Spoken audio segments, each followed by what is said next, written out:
세상에는 많은 종교가 있습니다. 그리고 각각의 종교는 자기들 나름대로의 예배를 드립니다. 예배는 기독교뿐만이 아니라 불교에도 예배가 있습니다. 불교에서는 법회라고 하죠. 그리고 이슬람교에도 예배가 있습니다. 그리고 수많은 이단들도 자기들이 정한 예배를 드립니다. 국립국어원에서 발행한 표준 국어 대사전에서는 예배를 가리켜서 이렇게 정의를 합니다. 신이나 부처와 같은 초월적 존재 앞에 경배하는 의식 또는 그런 의식을 행함, 이렇게 정의를 내리고 있습니다. 이러한 의미를 생각할 때에 예배라는 단어에는 어떤 종교의 신앙의 대상에게 존경과 숭배의 마음을 표현하는 것임을 알 수 있습니다. 그런데 세상에 많고 많은 예배가 있다 하더라도 그들이 드리는 예배는 아무런 의미가 없습니다. 왜냐하면 그들이 예배하는 대상은 헛된 우상에 불과하기 때문입니다.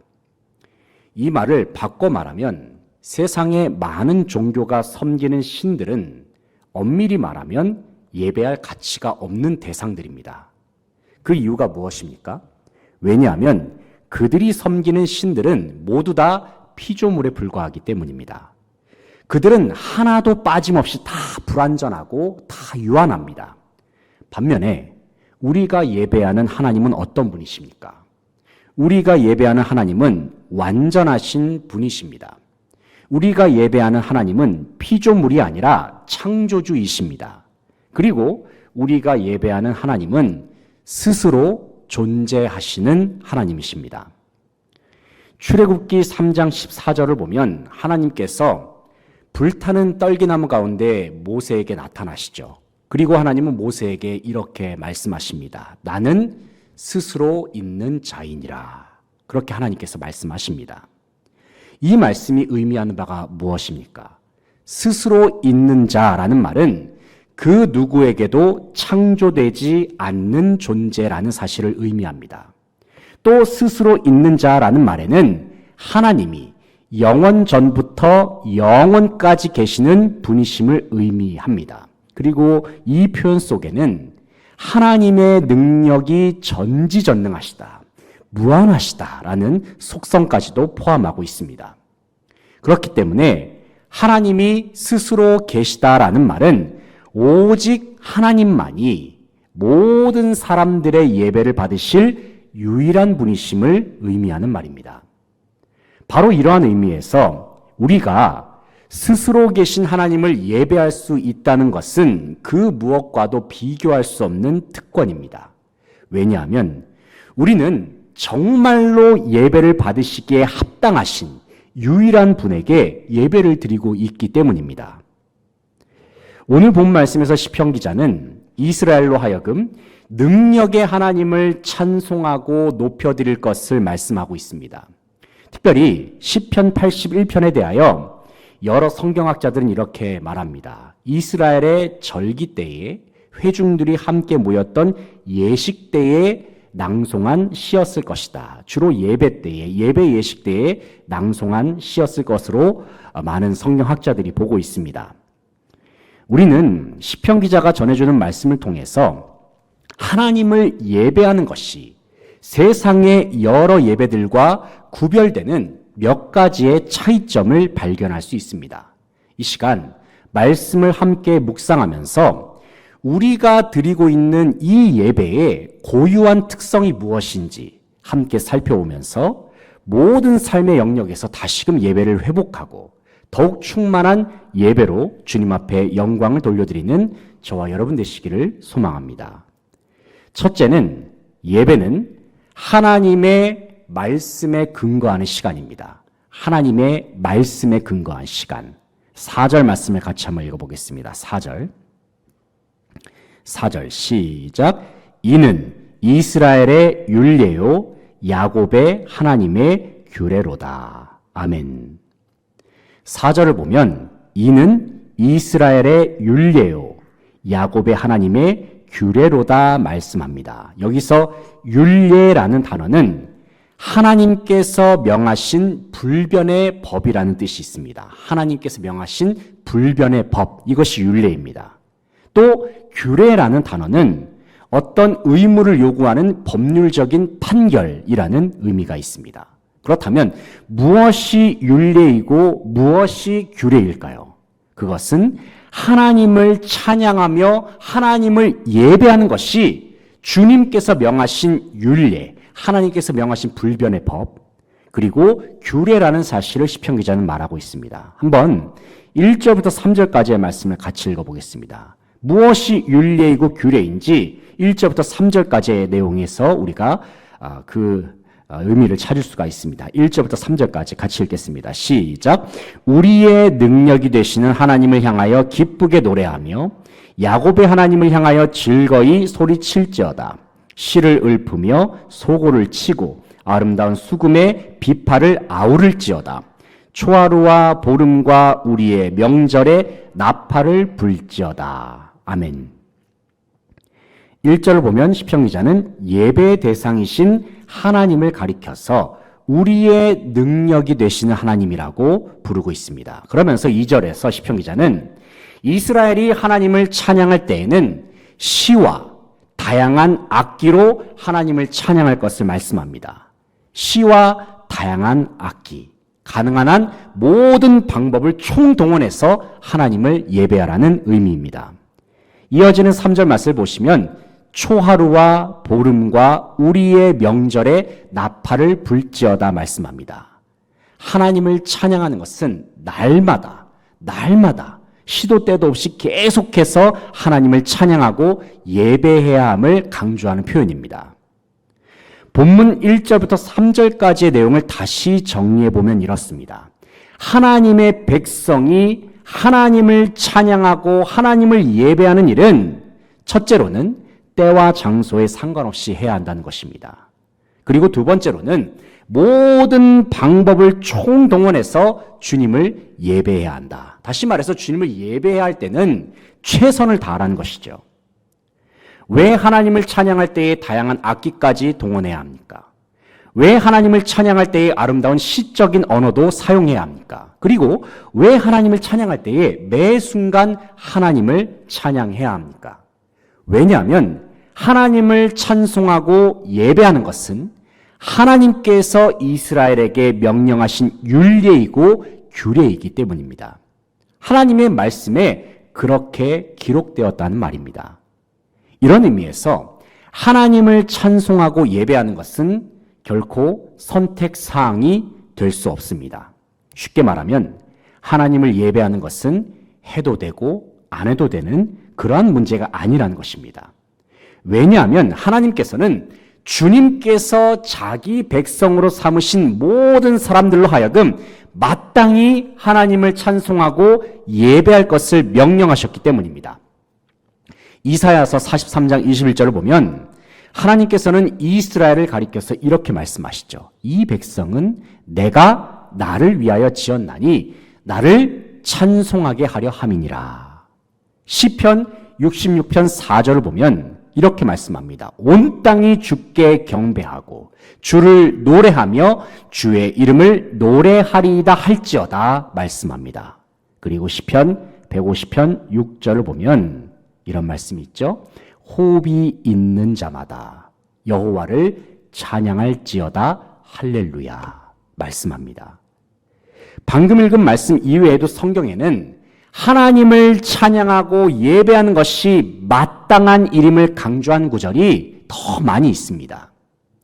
사랑하는 성도 여러분, 예배는 하나님께서 우리를 자기 백성으로 삼으신 가장 중요한 목적 중에 하나입니다. 그리고 하나님께서는 주님께서 자기 백성으로 삼으신 모든 이들에게 하나님을 마땅히 찬양하고 예배할 것이 율례이고 규례임을 말씀하셨습니다. 우리가 드리는 예배가 다른 종교와의 예배와 완전히 다른 이유가 무엇입니까? 왜냐하면 우리의 예배는 하나님의 명령에 의해서 드리는 예배이기 때문입니다.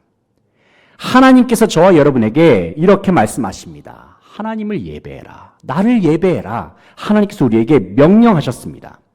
주님께서 우리에게 그렇게 말씀하셨기 때문에, 주님께서 우리에게 그렇게 명령하셨기 때문에, 그래서 우리는 이 자리에 나와서 살아계신 하나님을 찬송하고 예배하는 줄로 믿습니다. 우리의 예배가 하나님의 명령, 하나님의 말씀에 근거한 시간임을 기억하면서 주님의 뜻에 합당한 예배로 나아가는 모든 성도들 되시기를 소망합니다. 둘째로, 예배는 하나님의 말씀을 듣는 시간입니다. 하나님의 말씀을 듣는 시간.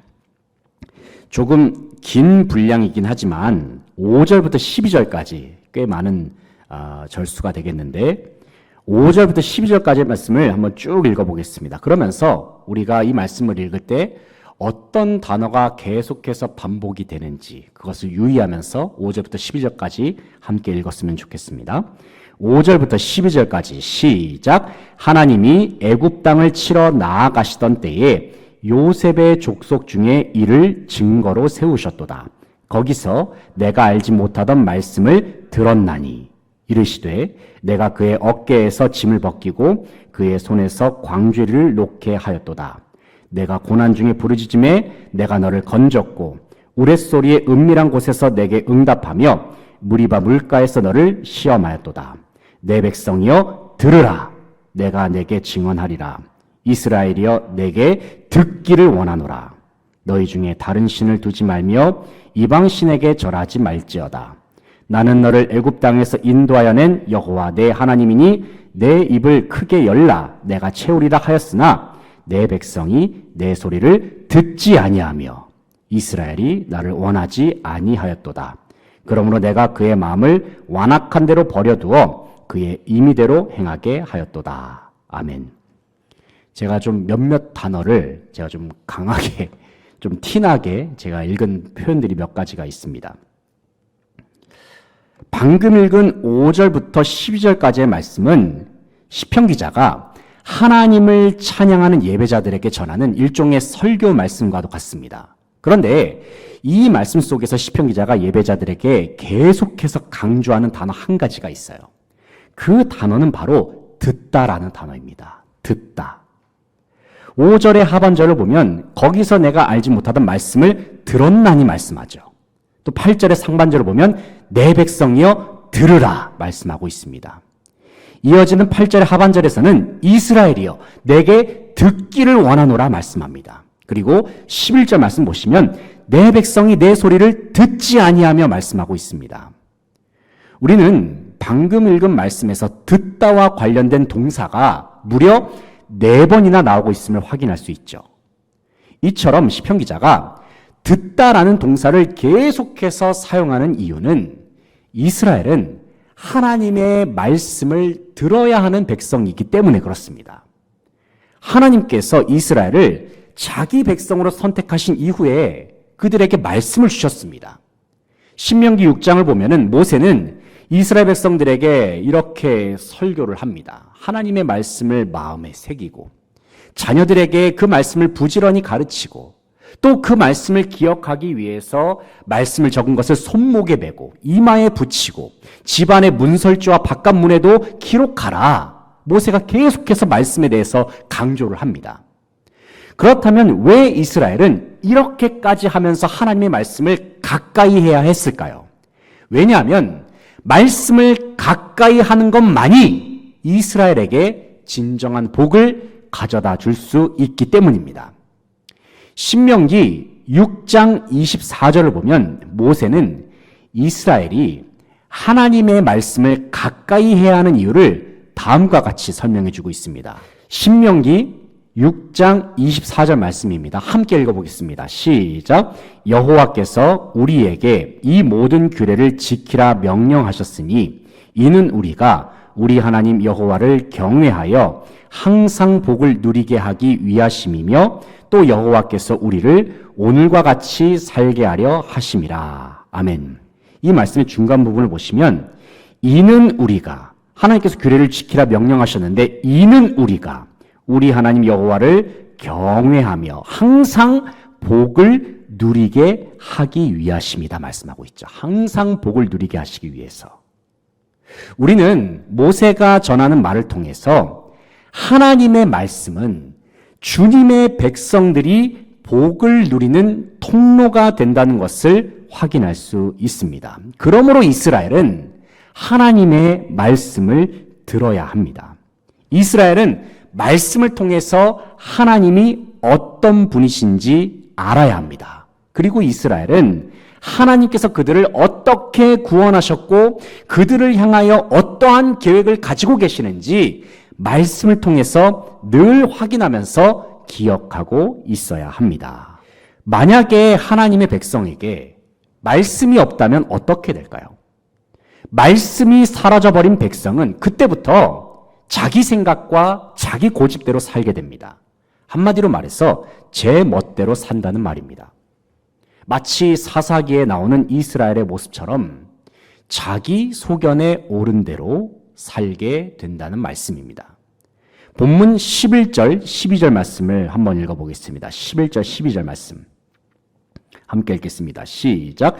내 백성이 내 소리를 듣지 아니하며 이스라엘이 나를 원하지 아니하였도다. 그러므로 내가 그의 마음을 완악한 대로 버려두어 그의 임의대로 행하게 하였도다. 아멘. 11절을 보면 내 백성이 내 소리를 듣지 아니하며 이스라엘이 나를 원하지 아니하였도다 말씀합니다. 이스라엘은 하나님의 음성을 들으려 하지 않았습니다. 심지어 하나님 자체를 거부하고 말았습니다. 그 결과 이스라엘은 그냥 자기 하고 싶은 대로 제 멋대로 마치 스스로가 인생의 주인인 양 그렇게 살기 시작했습니다. 그런데 문제는 말씀이 그들에게서 사라졌을 때에 그동안 이스라엘을 지켜주셨던 하나님의 손길도 동시에 사라지고 말았다는 사실입니다. 지난 역사 속에서 이스라엘이 멸망을 경험했던 그 이유가 무엇입니까? 그 이유를 한마디로 말씀드린다면 그들이 하나님의 말씀을 듣지 않았기 때문입니다. 사랑하는 성도 여러분, 우리는 하나님의 말씀을 들어야 합니다. 우리는 기록된 성경에서 말씀하시는 주님의 음성을 들어야 합니다. 우리의 예배 가운데 선포되는 하나님의 말씀을 들어야 합니다. 그리고 우리는 우리 각자의 심령 속에 말씀하시는 주님의 음성을 들어야 합니다. 하나님의 말씀에는 우리를 자유케 하는 구원이 있습니다. 하나님의 말씀에는 우리를 살리는 생명이 있습니다. 그리고 하나님의 말씀에는 우리를 풍성케 하시는 놀라운 복이 있습니다. 이 시간 살아계신 하나님을 예배하는 가운데 우리의 심령을 하나님의 말씀으로 가득 채우는 저와 여러분 되시기를 소망합니다. 그래서 말씀 속에 담겨있는 놀라운 하나님의 은혜와 복을 풍성하게 누릴 수 있는 저와 여러분 되시기를 소망합니다. 셋째로, 예배는 말씀 앞에서 순종을 결단하는 시간입니다. 말씀 앞에서 순종을 결단하는 시간. 13절 말씀. 13절 같이 읽어보겠습니다. 13절 시작. 내 백성아 내 말을 들으라. 이스라엘아 내 도를 따르라. 아멘. 13절 말씀 보면 내 백성아 내 말을 들으라. 이스라엘아 내 도를 따르라 말씀합니다. 13절에서 하나님께서는 들으라라는 명령과 함께 따르라라는 말씀으로 이스라엘에게 명령하고 계십니다. 여기서 따른다라는 말은 단순히 하나님의 말씀을 듣는 데서 그치는 것이 아니라 행함이 동반되는 순종을 강조하는 표현입니다. 특별히 하나님께서는 이스라엘이 그들의 삶 속에서 말씀을 행했을 때에 다음과 같은 복을 약속하셨습니다. 이어지는 14절부터 16절까지의 말씀, 14절부터 16절까지 같이 읽어보겠습니다. 시작. 그리하면 내가 속히 그들의 원수를 누르고 내 손을 돌려 그들의 대적들을 치리니 여호와를 미워하는 자는 그에게 복종하는 채 할지라도 그들의 시대는 영원히 계속되리라. 또 내가 기름진 밀을 그들에게 먹이며 반석에서 나오는 꿀로 너를 만족하게 하리라 하셨도다. 아멘. 먼저 14절 15절 말씀을 보면은 하나님께서는 이스라엘의 모든 원수와 대적들을 물리쳐 주신다 말씀하고 있죠. 또 16절 말씀을 보면 주님께서는 기름진 밀과 반석에서 나오는 꿀로 이스라엘을 만족해 하시겠다 말씀하고 있습니다. 방금 읽은 말씀에서 우리는 하나님의 말씀을 온전히 행하는 이스라엘에게 구원의 은혜와 함께 풍성한 복을 부어주시겠다고 주님께서 약속하십니다. 이처럼 하나님의 말씀에 순종하고 행하는 삶 속에는 놀라운 복이 예비되어 있습니다. 하지만 우리에게 주어진 삶 속에서 말씀을 그대로 지키면서 살아간다는 것은 생각처럼 쉬운 일이 아닙니다. 그뿐만 아니라 말씀대로 살아가는 삶 자체가 때로는 우리 스스로에게 불편함으로 다가올 때도 있습니다. 왜냐하면 이 세상 속에서 말씀에 순종하려고 하다가 생각지도 못하게 손해보는 일도 많기 때문입니다. 한번 예를 들어볼까요? 가난한 사람을 돕는 일은 내가 가진 물질을 내놓는 손해를 감수해야 합니다. 그런데 물질만 내놓으면 되겠습니까? 주님께서 원하시는 것은 단순히 물질만 내놓는 것이 아니라 그들을 위한 진정성 있는 마음까지도 내놓는 것이고 내 시간도 내놔야 하고 내 노력도 내놓는 것을 포함하고 있습니다. 세상적으로 볼 때에는 효율적이지 못하고 손해보는 일처럼 보입니다. 누군가를 용서하는 일도 생각해 보겠습니다. 나에게 잘못한 사람을 용서하는 것 참 쉬운 일이 아닙니다. 왜냐하면 누군가는 용서를 가리켜서 이렇게 말합니다. 일반적으로는 손해보는 일이다 그것은. 왜 용서를 해주냐? 그거 손해보는 일이지. 그 자존심도 없냐? 왜 용서를 해? 자존심 상하는 일이라고 말하는 사람들도 있습니다. 그리고 많은 경우에는 나에게 상처 준 사람을 용서하려고 하기보다는 오히려 그 상처를 되갚아 주려고 하죠. 그 상처를 복수하려고 하는 경우가 더 많습니다. 이러한 점들을 생각해 볼 때에 우리가 하나님의 말씀을 듣고 그 말씀을 그대로 행한다는 것은 참 어렵게 느껴집니다. 그러나 하나님께서 우리에게 순종을 요구하시는 것은 결단코 우리를 불편하게 하시기 위해서가 아닙니다. 주님께서 우리에게 말씀을 주시고 그 말씀을 따르라고 명령하신 이유는 아까도 우리가 읽어보았듯이 우리에게 놀라운 복을 선물로 주시기 위해서입니다. 그런데 참 감사한 것은 하나님께서는 저와 여러분이 이 놀라운 복을 누릴 수 있도록 도와주시겠다고 말씀하십니다. 다시 말해서 우리가 하나님의 말씀에 순종할 수 있도록 힘을 주시고 능력을 주시겠다고 말씀하세요. 로마서 8장 1절 2절 말씀을 보면은 사도 바울은 예수 그리스도를 믿는 성도들은 그 옛날 구약시대 때처럼 율법을 억지로 지키려고 노력하지 않아도 된다고 말씀하고 있습니다. 그러면서 바울은 모든 성도는 그리스도 예수 안에 있는 생명의 성령의 법으로 살아가는 존재라고 분명하게 못을 받고 있습니다. 로마서 8장 1절 2절 말씀을 함께 읽어보겠습니다. 시작. 그러므로 이제 그리스도 예수 안에 있는 자에게는 결코 정죄함이 없나니 이는 그리스도 예수 안에 있는 생명의 성령의 법이 죄와 사망의 법에서 너를 해방하였습니다. 아멘.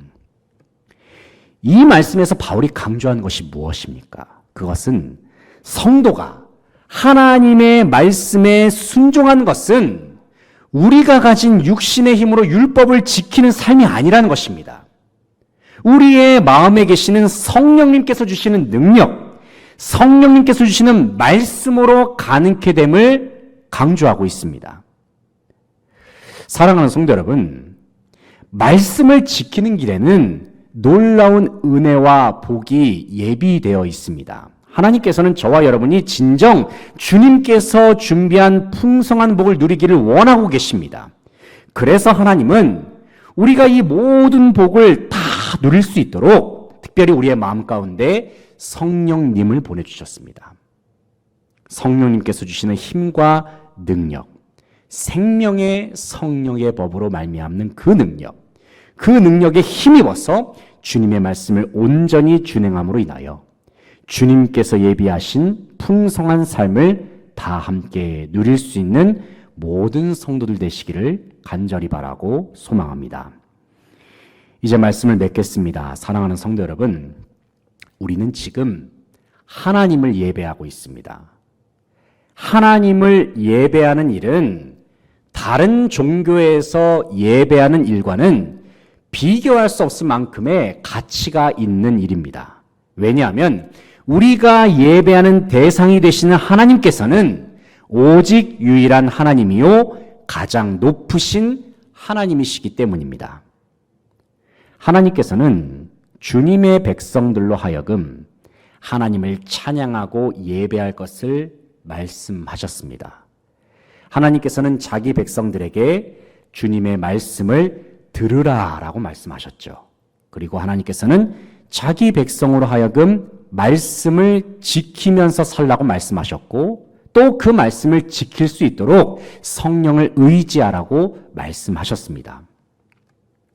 우리의 예배가 하나님의 말씀이 충만한 예배가 되고 또 우리의 삶에 말씀으로 말미암는 은혜가 넘쳐날 때에 우리는 진정 하나님께서 예비하신 풍성한 복과 은혜들을 정말로 누릴 수 있는 삶으로 나아가게 될 줄로 믿습니다.